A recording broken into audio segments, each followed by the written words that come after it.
E360 TV proudly presents messages of inspirational stories.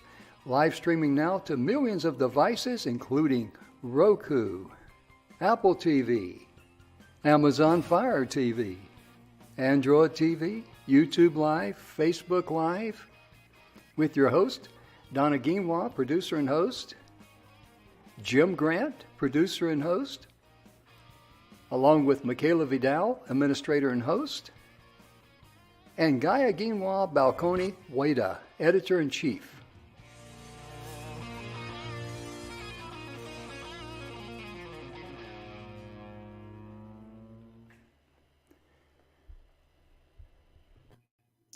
Welcome to the show, ladies and gentlemen. We're so glad that you're here. My goodness gracious. We've got a wonderful show for you today, and Donna's got the day off. She earned a day off, and she's got some things that has to be done around the house. So invited our good friend, Mr. Emerson Brantley, to join us today. Emerson, his website is web3direct.com. We're going to show that quite a bit during the show. But Emerson was also kind enough, gracious enough, that he accepted our invitation to work with us as Director of Marketing. And so we're very honored to have Emerson with us and to be a part of our family, because that's what we do. And that's what you should do in your life. We're all social creatures. We need to have social support from everyone. And you have the prerogative of choosing who you can allow in your inner circle. That's the beauty of it. But let me just bring Emerson on right now and invite him to the show. Welcome to the show, my friend. Hey, Jim. How you doing, sir? I'm doing good. I'm doing great, but I'll get better. I hear you. Because this week, Emerson, we're talking about change your mental vision. And right before the show, ladies and gentlemen, Emerson was talking about some great things, because when it comes to changing your mental vision, the first thing you got to do is stop looking at the problem and start searching for a solution. And, you know, Emerson, that's easier said than done sometimes in life, even in my life, because I'm just going to say lightly here, recently, Emerson, you and I were involved in a project. We thought it was going to go in one direction, and it didn't. And we're kind of like, wow, you know, but what happened in reality, the master plan from the energy from the senior in the sky says, no, we're not going in that direction. We're going to go in this direction. And it was a much broader door for us to go through. And that's a pretty accurate analogy, isn't it, Emerson? Oh, yeah. Mm-hmm. Yeah, it's very easy. In fact, there was one meeting in particular that we all were sitting in the room, and we were kind of looking at each other going, well, this sure throws a wrench in the works. Yeah. But again, coming out of that, it actually is, as you've said, it actually opened up more possibilities and maybe even a faster path than what we were working on. Yes. So, because if we'd have went in that one direction that we thought it should go, we would have handicapped ourselves without knowing it. Yep. That's it in a nutshell. So that's why you need to be open-minded. And when things go wrong, it doesn't necessarily mean that you failed. It just meant that your plans were not as good as other plans that comes through what we call pure energy, because everything in the universe is a vibration. All energy and love and all the wonderful things you want in life comes from above, period. Well, and the other part of it is we cannot, as human beings, we can't see or understand or comprehend every permutation and every possibility and every circumstance that's gonna occur. We can throw the dart at the wall and say that's my goal, or that's my dream. A dream written down becomes a goal, and all this. We're going to talk a little bit about truisms that get people all sidetracked in some of this. Yeah. But if you just doggedly are pursuing it and not paying attention or not going beyond it to the higher, getting that 40,000 foot view and being willing to be flexible. We used to have a saying in our sailing club, Jim, you'll like this: flexible is way too rigid. I like that. And we would remind ourselves of that sometime. Or what's the old thing? We plan, God laughs. Oh yeah, you want to hear God laugh? Tell him your plans. Tell him your plans. Yeah. Yeah, that's it. So when we are talking about all of these concepts, what's important is that we look at them as guiding principles. Yes. And not something that we just get lockstep into that, Yeah, as we've doesn't, it ends up being black and white, winners and losers. That's one thing we've covered on previous shows about don't make decisions, because when you make a decision, you build a mental box in your mind. Yeah. And everything that comes or everything that you want to do, it's got to fit inside that box.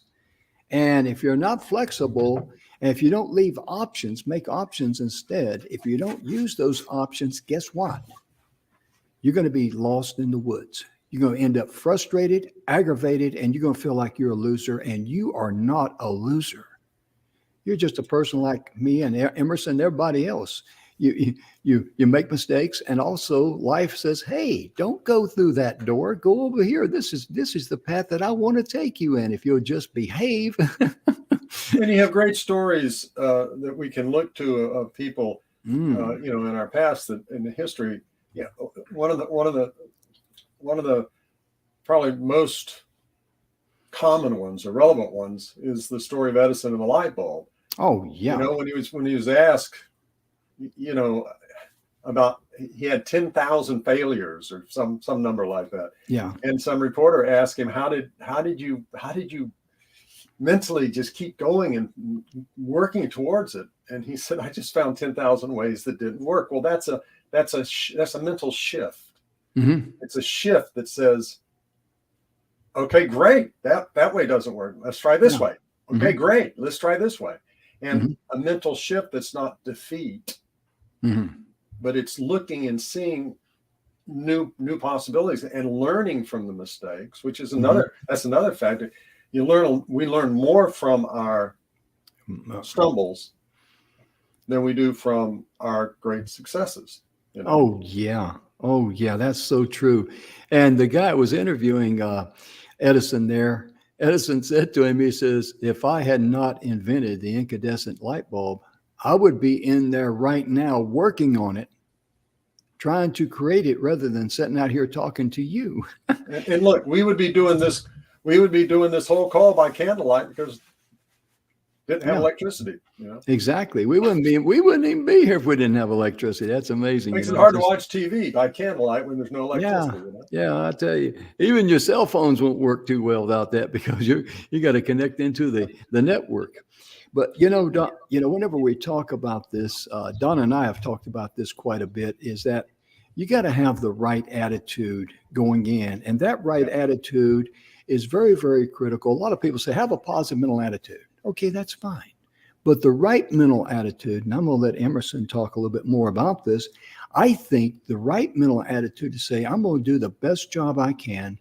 And if I run into a brick wall, okay, that was not the best path for me. I'm going to find another path. That is because with a positive mental attitude, it kind of limits people in their minds, because you said, I'm going to do this positive. You run into a brick wall. Most people quit right there. Or keep hitting the wall. Yeah, exactly. And Einstein famously said, to keep doing the same thing, expecting different results, is the definition of insanity. He's correct. Yeah. And that's the working harder, which is another one of the little truisms. A lot of our audience who's grown up with, I know I did, putting the nose to the grindstone, just rolling up the sleeves and digging in and working harder, I mean, I worked at one point. I was working 2 jobs, 95 hours a week, and trying to raise our kids, and working harder didn't do it. No, it doesn't do it. And that isn't to say that hard work isn't something that we should embrace. It's just saying working harder isn't the solution. Yeah, usually it's working smarter. Exactly. In the class that I did where we met, you remember me saying strategy comes before tactics. Yeah, you said strategy first before tactics, because, Emerson, that's a great thing that you reminded me of, because once you have your strategy, solid, and you got it, it's very, solid, and Emerson's going to put this in better words than me, but then the nuts and bolts of putting it together becomes a lot easier. Yeah. It's like looking at the picture of the 1,000-piece jigsaw puzzle. Mm-hmm. Makes it a lot easier to put the pieces together. Yeah, it does. When you know what's supposed to be on the edge and where the red barn is and where the bridge is, you start seeing mm-hmm. pieces that will match in there and come mm-hmm. together. Mm-hmm.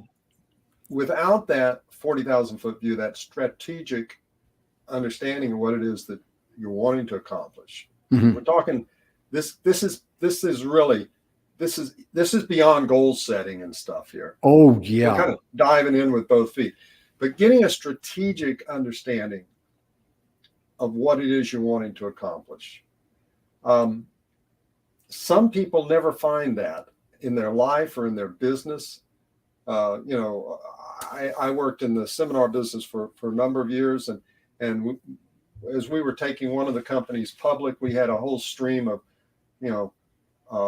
named people coming in as CEOs and as CFOs and, C-suite from, wherever, PepsiCo or from Procter & Gamble, bringing them in order to staff that board of directors and those senior officers.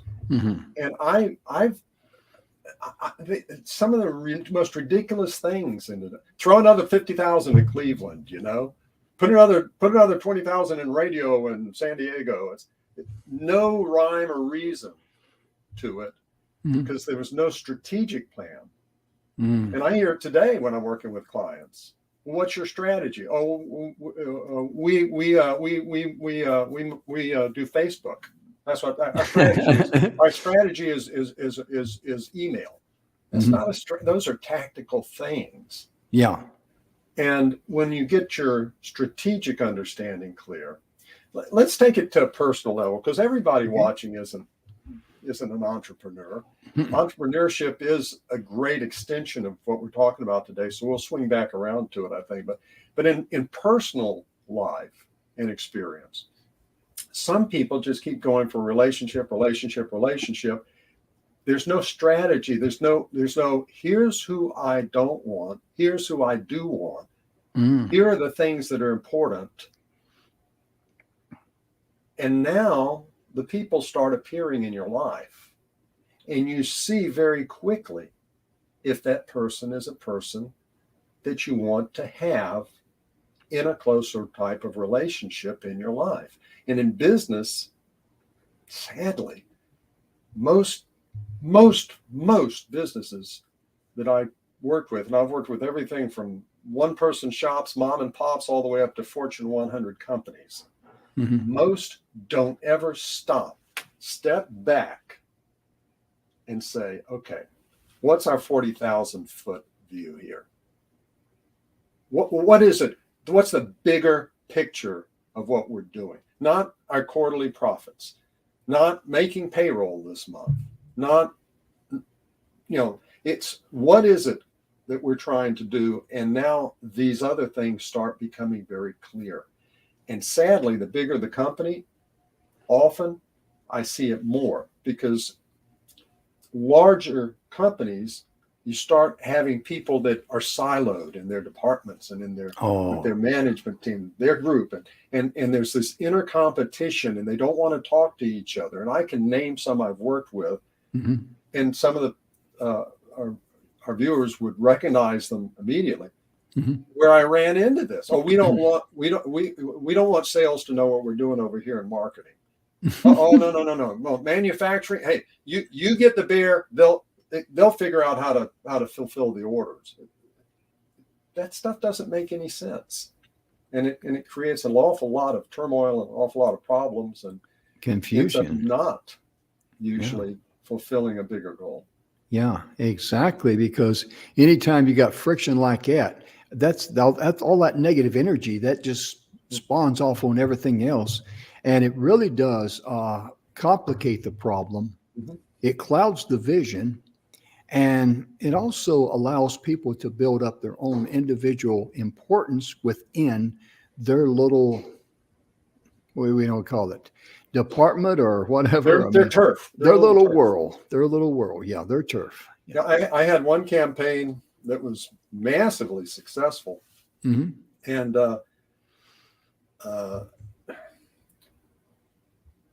there was one person who was a technical person who had been working with the company for about 5 years, and he decided that it was too complicated, that it wasn't working. Now, I'm going to use some numbers here for people. Okay. And then I'll explain what they are. In any kind of a marketing campaign that is done online, they have things, different measurements or metrics, we call them, KPIs, key performance indicators. And some of you know what I'm talking about, some don't. So just bear with me so I make sure that everybody kind of is on the same page. Mm-hmm. But one of the key performance indicators is dollars per click. So if you send an email out and you get 1,000 clicks, that's great. If nobody buys anything, who cares, right? But if you get 1,000 clicks and they each buy $100, that's pretty good. Mm-hmm. So earnings per click is one of the metrics. Well, most big online marketers will tell you, if you have a program that's earning $1 per click, they'll answer their cell phone for you. They want to market, they want to promote it and make some money off of it, because that's huge. Well, we were generating over $10 per click, 10 times that. But this one person felt like his turf was being stepped on, and he successfully convinced the founder that you need to throw this whole thing out and start from scratch. We're talking a 7-figure campaign. So now, why am I sharing that? This is because there are lots and lots of truisms out there. Like that, if it is to be, it's up to me. Like there's nobody else in the world, and I'm able to control every aspect of everything. That's a truism, but it ain't true. We are interdependent on each other. Okay.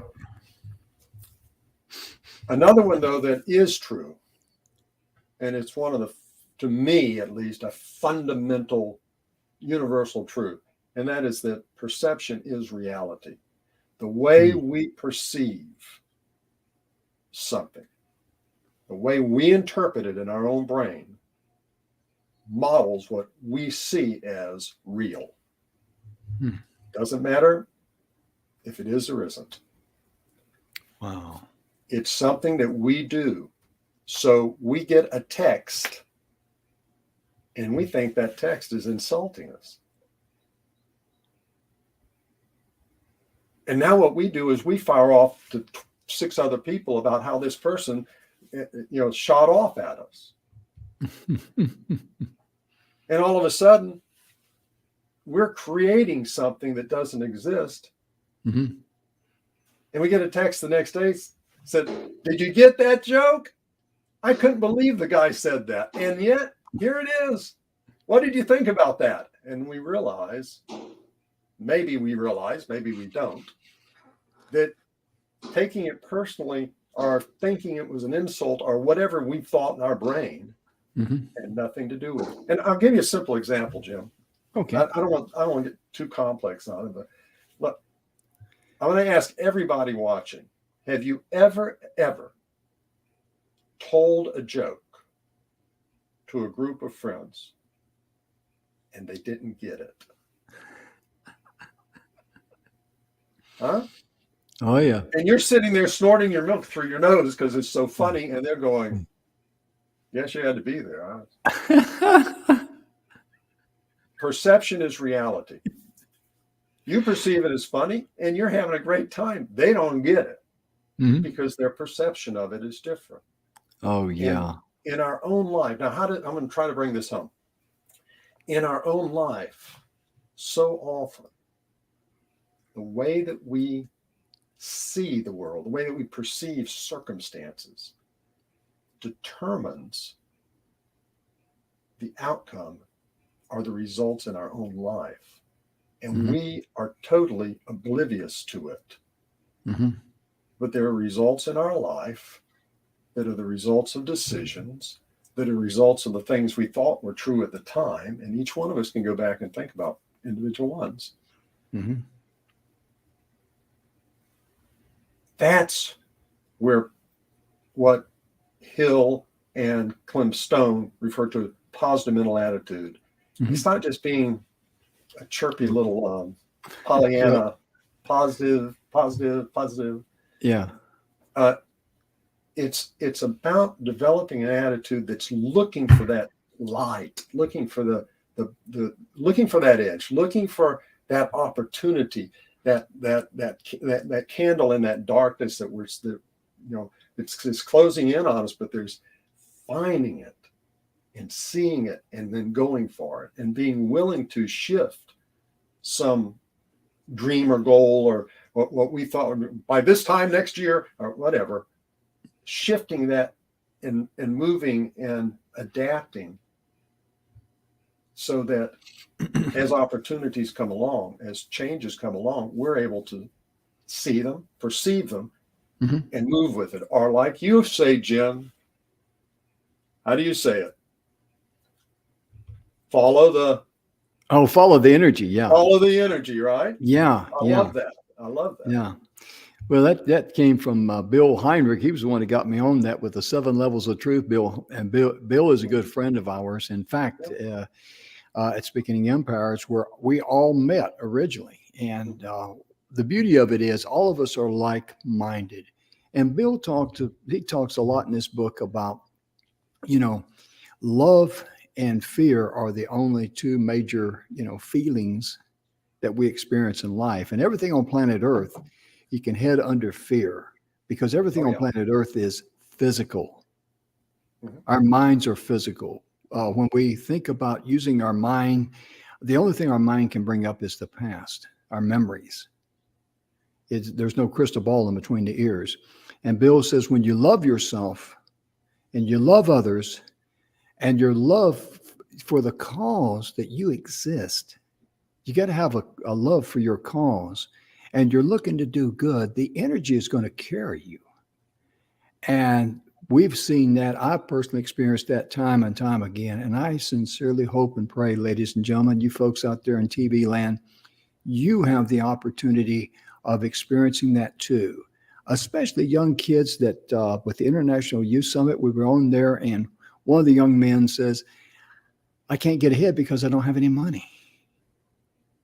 And that is a mental roadblock in your mind. That is what Bill would call it. That's a story that you're justifying what's holding you back. Because I don't know how many rags to riches stories they are, but everybody loves the underdog. And when you love yourself and you love your others and you love your cause and what you want to do is focused on being a blessing in life, nothing can stop you. Nothing can stop you because automatically is going to attract people who can also help you without it costing you one thin dime. And Emerson, we've seen that happen many times in our life. We've experienced it in my life. I know I have, and we've seen others that have traveled down that they have that, that burning desire, I'll call it, just to simplify it, to their passion for their cause. What they want to do, what they want to, help, not to put money in their pockets, but to be a blessing to others. That's an unstoppable force. And the universe, if you will, God, there's reward that comes to you, and financial reward is part of it. It doesn't matter. One of the things that business entrepreneurs yet I feel wrong, is making money the only measuring stick that really matters. It's like, I spent this much, I only got this much, this didn't work. And money is an important measuring stick. It is an important measuring stick. When you have when you stop long enough to develop the strategies, get the vision, okay, getting that vision in place where you really are crystal clear on it. Mm-hmm. When you do that, money is an element in it. Mm-hmm. But I've worked with thousands of businesses over the years that their marketing is such a broad net they're casting. They're bringing in all sorts of people who are the wrong people for them. And it makes their life miserable. It makes their staff, their employees' lives miserable. That's the result, though, of only using that bottom line to be money as that's the ultimate measuring stick. Mm-hmm. And the truth of it is, in my experience, and we could talk for hours about specific examples of this, which we won't, but we could. But when you get that vision clear, one of the things that it empowers you to do is to say no. Jim, you've told this story before. What was the first thing that in the class that I was doing? Ladies and gentlemen, what's the purpose of your marketing, right? Yeah, well, I got to tell that story because it still cracks me up every time I think about it. Yeah, this was the first time I'd ever met Emerson, and he's teaching a class called Brand Response. And we just start that morning, and I'm sitting there, and I think I've had my second or third sip of coffee out of the cup. And Emerson starts out, and he looks around, and everybody's sitting in a U-shaped formation. And I'm over to his right, and he looks at me, and he says, "Jim," and I look at him. He says, "What is the first thing you want to do with your marketing? What's your first objective?" And I said, "Well, attract as many people as you can." "No, you want to repel as many people as you can." And I remember I laughed about that, and I looked at everybody else because they're looking at me, and I said, "Well, I guess I definitely need this class." Well, it's a concept, though, and again, Yeah. this comes right back down to the subject that we're talking about today. It's your perception is the thing that drives all of this. So in most businesses, you and I have talked about this a lot. Most businesses operate from a place of lack or fear, Need. right? A place of get all I can and can all I get, make hay while the sun shines. And I've seen it so many times. So their marketing is casting that broad net in people's personal lives, because I also want to address this, what we're talking about for people, not necessarily just business, but in people's personal lives. Hey, we all know people who've gone from a bad relationship to a bad relationship to a bad relationship. And it's like, listen, dude, or listen, girl, you want to know the problem? Look at this mirror. You're attracting it. Well, our marketing is what's attracting that. So our marketing in our personal life has to be where we have a strategic plan of what it is we're looking for in whatever the relationship is that we're looking, that we would be talking to somebody about. In our business, we have to be doing the same thing. And it's not the right person. The fastest path to success is learning to say no. Not yes. When you say no, the person that you want to be talking with is waiting in the wings. But instead of you being focused and spending all of the time and everything else on this person that's the whiner, and I'm bouncing back and forth between business and personal life here.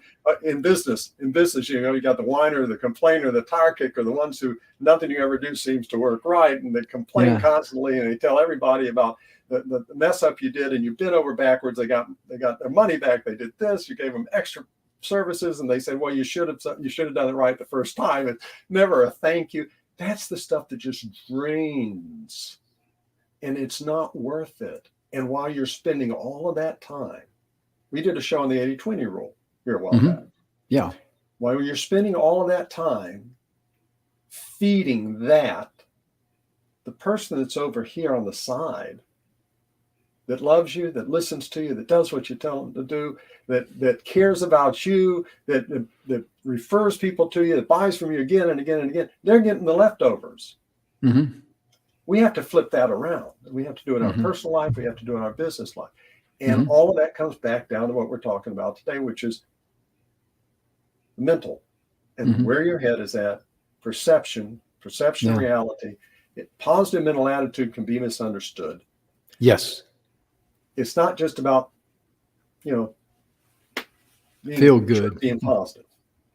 It's about looking at your mental outlook and looking at the possibilities and giving the possibilities the weight instead of only focusing, and it's too easy to, only focusing on the negative, only focusing on the problems, only focusing on how bad things are. Or like that young man said, if I only had the money.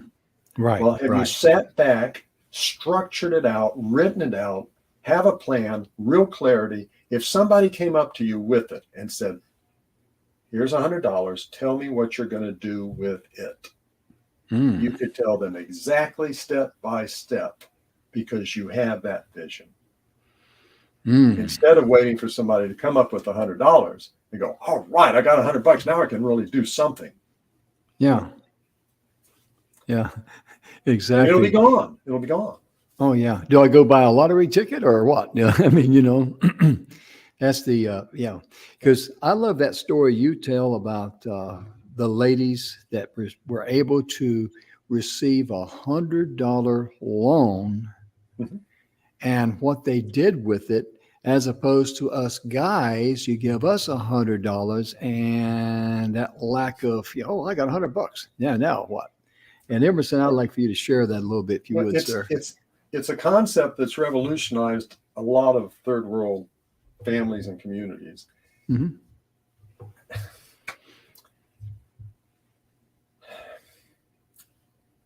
In a developing country, often the men go off and are working somewhere in a mine, on a field, or something. The women stay closer to home. Okay.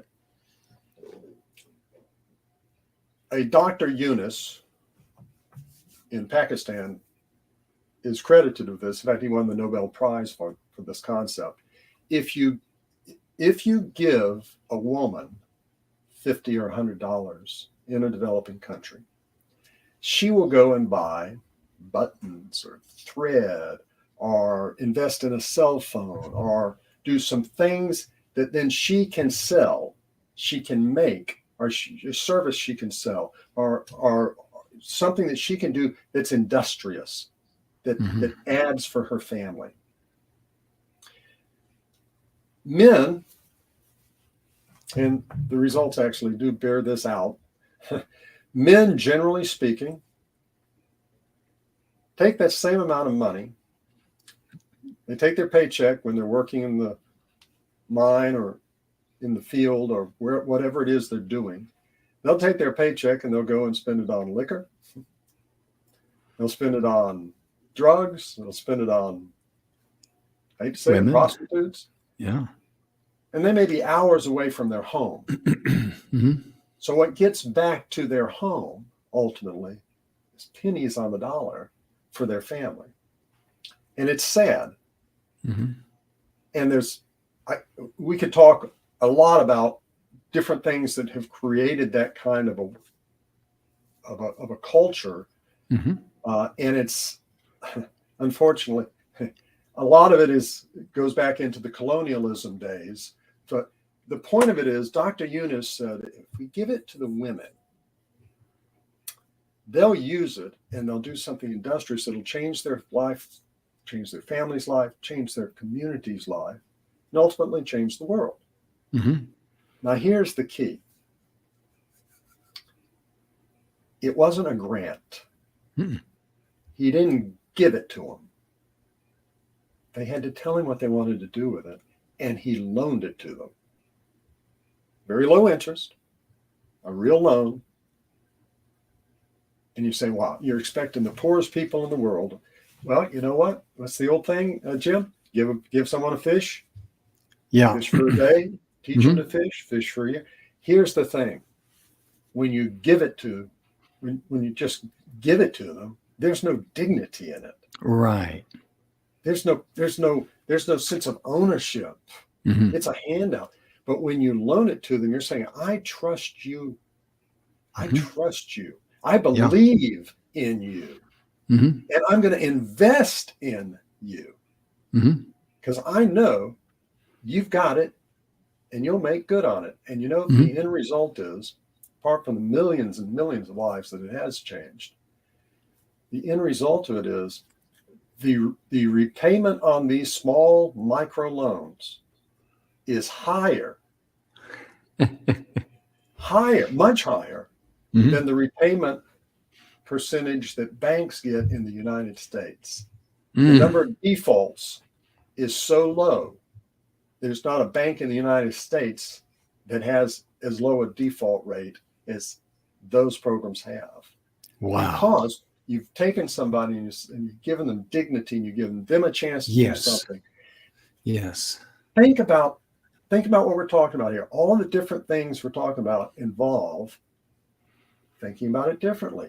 Mindset, looking at that different perspective. He didn't go into it saying, hey, I can make a lot of money if I start loaning millions of women $100 and $50 and they have to pay me back with interest. Ooh, I'll be rich. That wasn't it. He went with the route that banks weren't going with.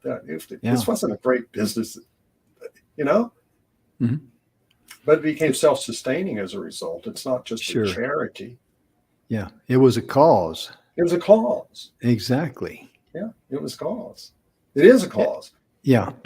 And that's what people need in their life. They need a cause. They need a reason for existing, and they need a reason to be able to contribute back to society. And whether you're an entrepreneur or not makes no difference. You still should have a cause in your life, how you can give back to your fellow man.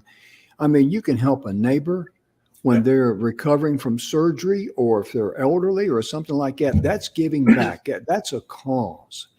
And the thing that I love about that story, the reason why I've had Emerson, well, every time he's on the show, I have him share that story because it's such a beautiful message. Because here in the United States, there's a lot of people on welfare, and there's a lot of people receiving government assistance. Now, the problem with that is that here you have people at a higher level that says you're not capable of being self-sufficient.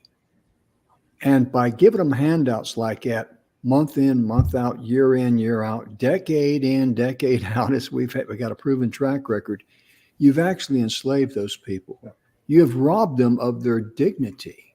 And being able to, those ladies, having something, it's the first time in their life they've had anybody believe in them to invest in them for $100.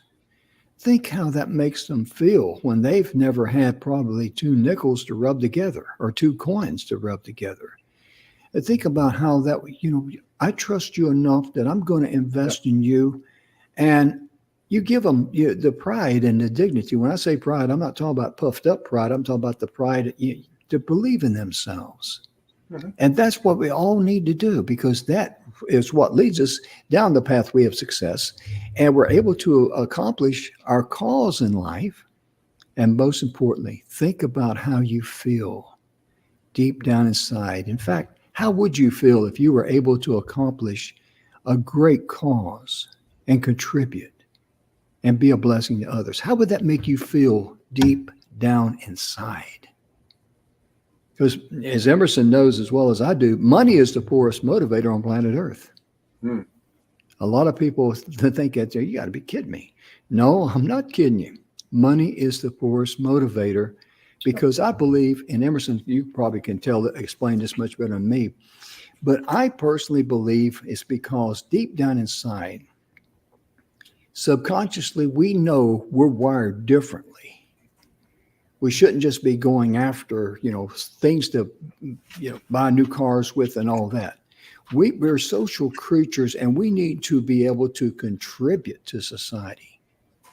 I think that is one of the major causes because, like I say, money is the poorest motivator on planet Earth. It really is. And, So and you're- businesses have found that, like, recognition is a bigger motivator. Yes. There's a whole area in training and in development called gamification. And people get badges and things that they can put on their card or on their website, and there's all sorts of different aspects to it. When we limit it to money, it's not that money isn't important. Mm-hmm. It is. In a business, if you're running a business, you've got to make money. It's the old adage. If you're, the number one rule, if your outgo exceeds your income, then your upkeep is your downfall. You've got to. So it's critical. But when you take out, or when you make it the preeminent thing, it cripples the business. It cripples it. And it's really no other way to put it. It makes it into a soulless kind of a thing. That's the bottom line. So people, the employees or staff, the clients, the vendors, all of those people are being measured in a dollar. That's a dehumanizing thing.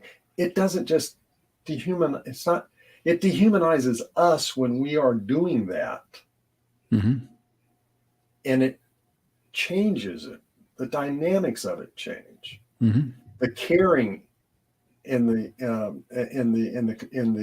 empathy and the other things that enrich a business. People don't just buy. There's only one business in whatever. And I'm talking again to the business owners here. Whatever your business is, there's only one company that is the biggest. There's only one company that is the cheapest. And I could probably say there's only one company that's the oldest, but that doesn't really matter. But here's the thing. Every company can be the best. Because the best is about the relationship. What makes a company the best company? If I start asking you, you're going to tell me how they treat you. You're going to tell me about the quality and about their concern about their products. That's not something that is a dollars and cents thing.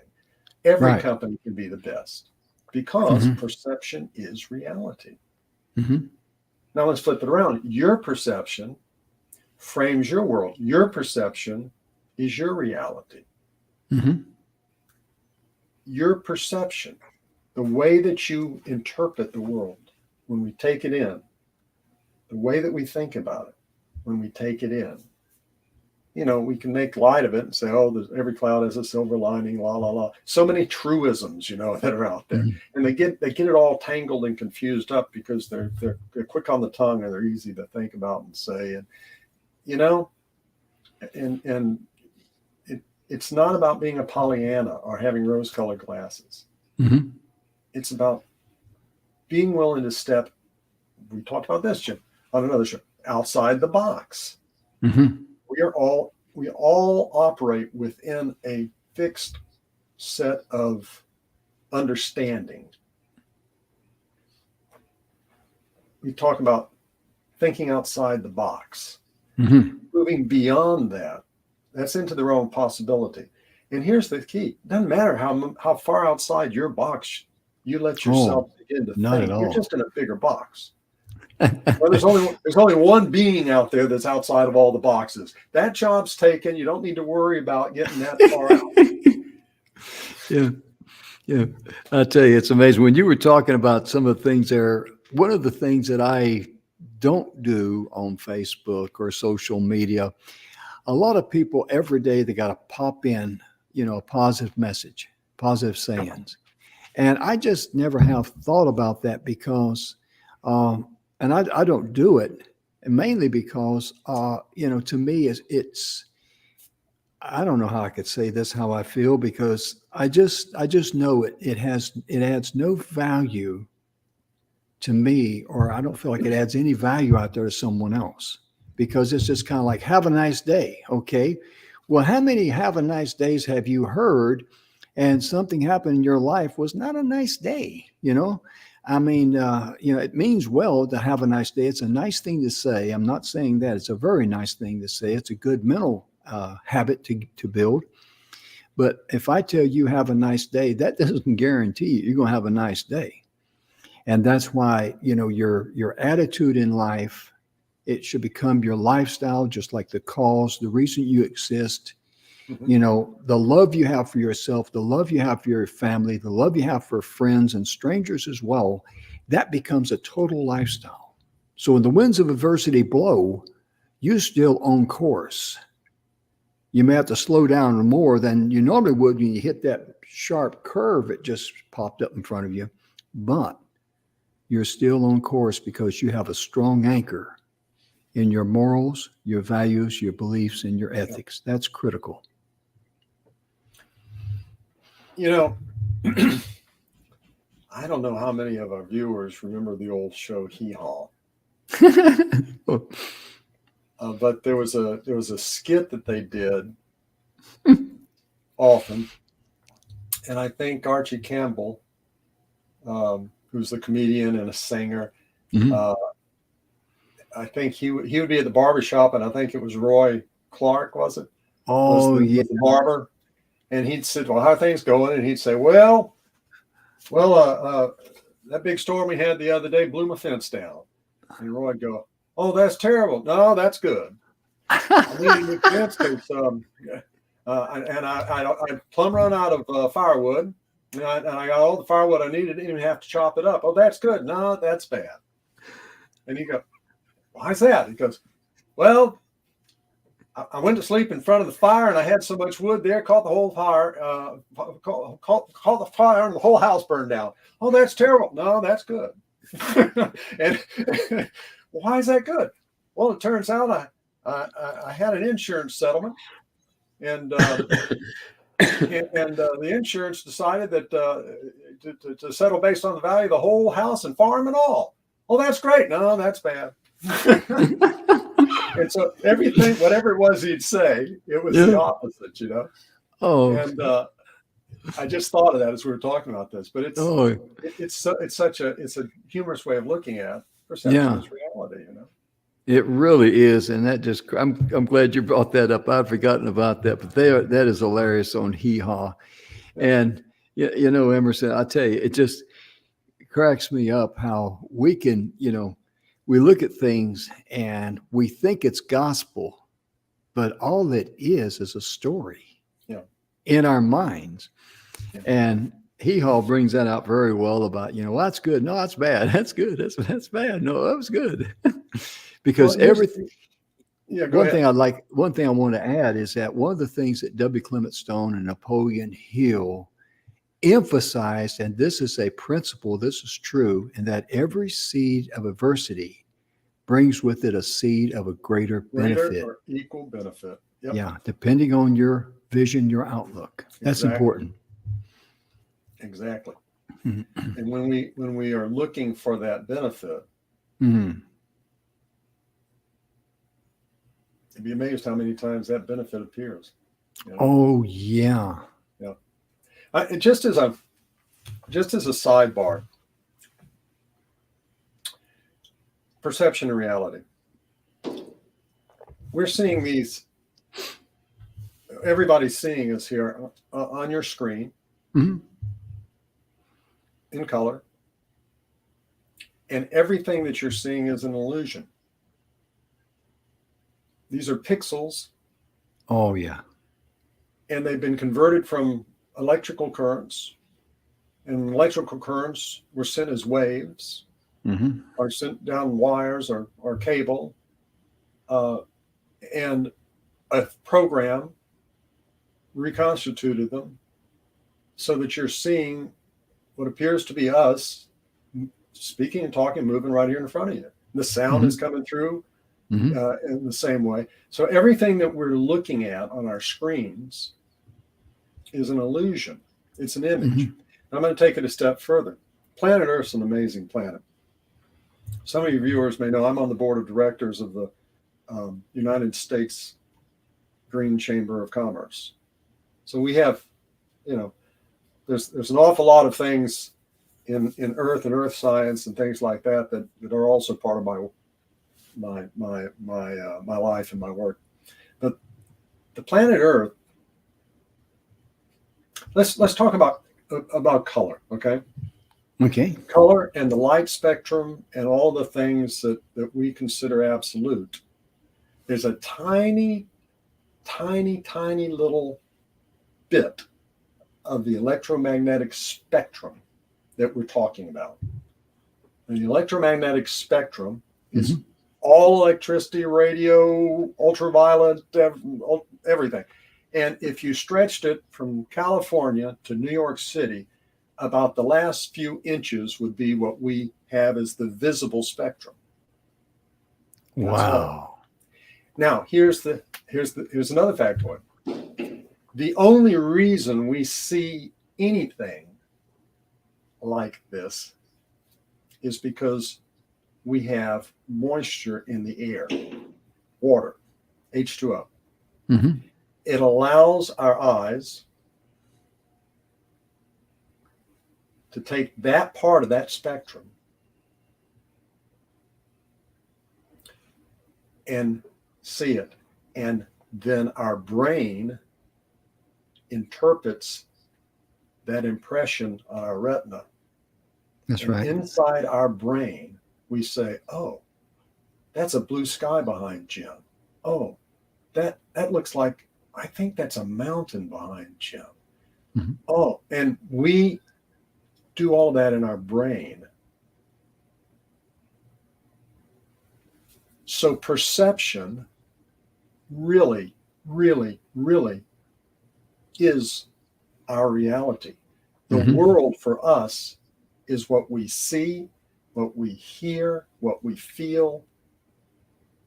All of those are senses. And what we smell. Reality for a dog who has about 40,000 more, I don't remember how many it is, more sniffer senses, right, than we do, is they're seeing with their nose. Yeah, that's right. Sensing, yeah. We are seeing an illusion, but that's our reality. And I'm not saying it's make-believe. I'm saying our brain is what's creating this world. It's our brain. And if your brain has the power to do that, then your brain has the power to decide what is it that I'm going to put my focus on. And where I put my focus, right? Following the energy. Yes. Right? Following the energy.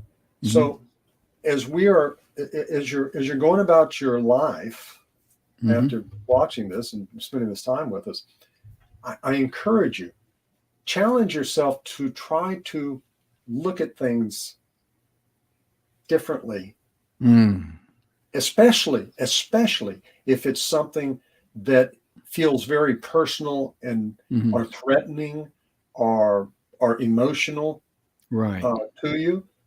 You don't have to tell anybody. Just try to say, okay, what would a different way to be to look at that? Yeah. What would be another way to consider this? What would be another reaction or response that I could have to this? Yeah. What else could that mean? And begin exercising that, and you'll be doing the things that that Hill and Stone and others discovered many, many years ago. Oh, yeah. Oh, yeah. That changes perception. When we change our perception, we change our vision, we change our understanding, and it starts changing our patterns and our habits and our outlook and our results. And it really is revolutionary in your life.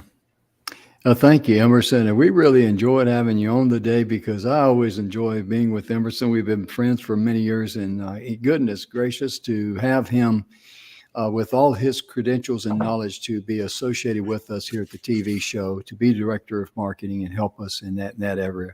We're just super blessed. And if some of the things Emerson talked about, you'd like to pick his brains more, see that Contact Emerson, talkwithemerson.com. Be sure and contact Emerson. He'll be glad to give you a complimentary overview and answer your questions. And he's talking about these pixels. You can see them up there. They're live on my shirt. That's that digital camera. I don't know why, because it's not affecting him. But ladies and gentlemen, we are out of time. We want to thank you for tuning in. As we always like to close a show, we always say, be sure and love yourself first. That is a prerequisite in life. Be sure and, when you love yourself first, then you can love others. And as Donna likes to say, be sure and give yourself grace. You've made some mistakes in your life. So what? Nobody else is perfect. Forgive yourself. Don't beat up on yourself. There you go. There you go. And be sure and, look for ways for your cause, your existence in life to be a blessing to others. Whether you're an entrepreneur or if you work for a living or whatever you do, it's irrelevant. You have a cause, you have a purpose. Look for that pathway and keep your mind open. Don't make these, blocking decisions in your mind. And we'll be back tomorrow, same time, same station. We hope you enjoyed the show. Emerson, thank you again for being with us, brother. It's always a pleasure. Me and Emerson, we visit sometimes 2 or 3 hours at a time, but that is time well spent. Ladies and gentlemen, have a blessed day. We'll see you tomorrow. Bye-bye.